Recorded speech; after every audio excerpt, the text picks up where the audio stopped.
దేవుని నామమునకు స్తోత్రములు. ఈనాటి ధ్యానాంశము ప్రభు దొరికే వరకు వెతకాలి. నిన్నటి దినమున కొన్ని ఆధ్యాత్మికమైన విషయాలు వెదకుట గురించి దేవుడు నేర్పించినందుకు ధ్యానించడానికి మనకిచ్చిన సమయంకి వేలాది స్తోత్రములండి. మరికొన్ని విషయములు ఆయనను ఏ విధముగా వెతకాలి, ఏ విధముగా వెతికితే యేసుక్రీస్తుని ఆశీర్వాదములు ఉంటాయో దేవుడు ఈ రోజున నేర్పించడానికి దేవుడిచ్చిన సమయంకి వేలాది స్తోత్రములండి. లెక్కకు మించిన ఆశీర్వాదములు ఉండగా ఎన్నెన్ని చెప్పగలుగుతామండి. మన పరిశుద్ధ గ్రంథంలో అనేకమైన ఆశీర్వాదాలు మన కోసము దేవుడు సిద్ధపరిచి ఉన్నారు కదా. ఇట్టి ఆశీర్వాదములు పొందాలంటే ఆయనను ఎలా వెతకాలో గమనిద్దామండి. మొదటిగా జాగ్రత్తగా వెతకాలి. సామెతల గ్రంథము 8:17 ప్రకారం నన్ను జాగ్రత్తగా వెతుకువారు నన్ను కనుగొందురు. రెండవదిగా సత్క్రియను ఓపికగా చేయిచు వెతకాలి. రోమాపత్రిక 2:7 ప్రకారం అప్పుడే నిత్య జీవము అని. మూడవదిగా ఆయన బోధ త్రోసివేయకుండా వెతకాలి. సామెతల గ్రంథం 1:25-28 నేను చెప్పిన బోధ ఏమియో మీరు వినక త్రోసివేసితిరి, నేను గద్దింపగా లోపడకపోతిరి, నేను ప్రత్యుత్తరం ఇయ్యకుందును, వారికి నేను కనబడను, కనుక బోధను అంగీకరించి వెతుకుదామండి. నాలుగవదిగా వివేకముతో వెతకాలి. కీర్తన గ్రంథం 14:2 ప్రకారము వివేకం అనగా దుష్టత్వమును విడిచుటయే కదండి.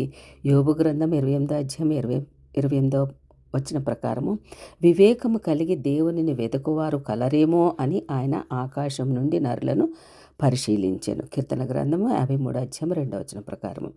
ఐదవదిగా పూర్ణ మనసుతో వెతకాలండి. ఇర్మియా గ్రంథం 29:13 ప్రకారం మీరు నన్ను వెదికిన ఎడల పూర్ణ మనసుతో నన్ను గూర్చి విచారణ చేయునెడల మీరు నన్ను కనుగొందురు, నన్ను నేను మీకు కనపరుచుకుందును అని వాగ్దానం ఇచ్చారండి ప్రభువు గారు. ఆరవదిగా పూర్ణ ఆత్మతో పూర్ణ హృదయంతో వెతకాలండి. ద్వితీయోపదేశకాండం 4:29 ప్రకారం నీ దేవుడైన యెహోవాను ఈ విధానంలో వెతికినప్పుడు తాను ప్రత్యక్షమవుతారని మనకి అభయమిస్తున్నారండి. ఏడవదిగా ఆయన వెలుగులో వెతకాలి. లూకా సువార్త 15:8 ప్రకారం వెండి నాణెము పోగొట్టుకున్న స్త్రీ దీపం వెలిగించి వెతికినప్పుడే కదండి అది దొరికింది. మన కొరకు పశుశాలలో ఉదయించిన నీతి సూర్యుని వెలుగు అందిపుచ్చుకొని ఆత్మ దీపాన్ని వెలిగించి పాపాంధకారాన్ని పారద్రోలితేనే అరుణోదయ దర్శనమని మనకి అర్థమవుతుంది కదండి. మనకి తెలుసును. ఆత్మ దీపాన్ని వెలిగించుకుందామా మరి.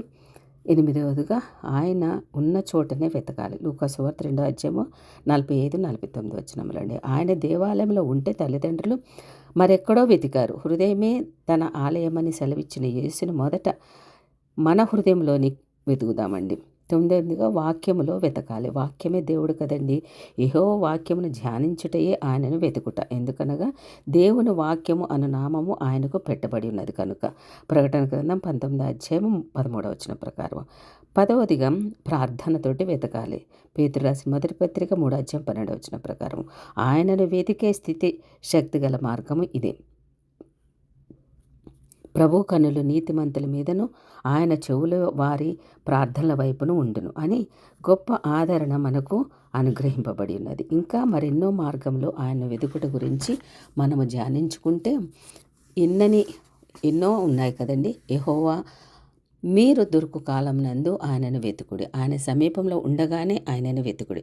యెషయా గ్రంథం 55:6 ప్రకారము ప్రవక్త హెచ్చరిస్తున్నారు. దావీదు వలె వేకునే వెతకాలని కీర్తన గ్రంథం 63:1 చెప్తుందండి.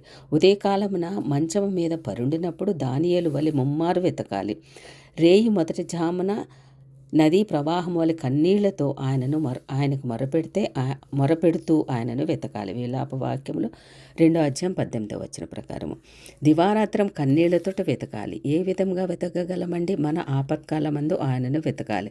కీర్తన గ్రంథం 77:2 ప్రకారం దేవుడు మనలో ఇప్పటివరకు మనము ఏం విధంగా వెతకాలో ఆయన చెప్పి ఉన్నారని ఇప్పుడు దేవుడు మనలో ఏమి వెతుకుతున్నారో గమనిద్దామండి. ఆయన యుద్ధకు రండి, అప్పుడు ఆయన మీ యుద్ధకు వచ్చును. ఆయనే మనలను వెతికి రక్షించి రక్షకుడు. మనలను వెదికే అన్వేషకుడు. ప్రభు ఈ లోకమునకు వచ్చిన పరమార్థమే అది కదండి. నశించిన దానిని వెదికి రక్షించుటకు మనుష్య కుమారుడు వచ్చెను. లూకాసు వార్త 19:10 ప్రకారం ఆయన తప్పిపోయిన గొర్రె వంటి పాపిని వెదికి రక్షించి సంతోషిస్తారు. లూకాసు వార్త 15:7-19. ఆయన మనలో మంచి ఫలాలు వెతక వస్తున్నారు. లూకాసు వార్త 13:7 ప్రకారం. ఇట్టి రీతిగా ఆరోగ్యమును కలుగు చేసి ఆయన రెక్కలతోటి స్వస్థత చేకూర్చడానికి మనలను వెతుకుతున్నారు. మన పాపముల చేత అపరాధముల చేత మృతి నొందిన మనకు పునర్జీవమునివ్వడానికి వెతుకుతున్నారు. శ్రేయస్కరమైన ఆశీర్వాదములతో మనలను వెతక వస్తున్నారు. కీర్తన గ్రంథము 21:3 ప్రకారం. మనలో నీతి ఫలాలు, ఆత్మఫలాలు వెతక వస్తున్నారు. మనలను ఆయన వెతికి రక్షించడానికి కారణం హేతువు లేని ఆయన ప్రేమయే.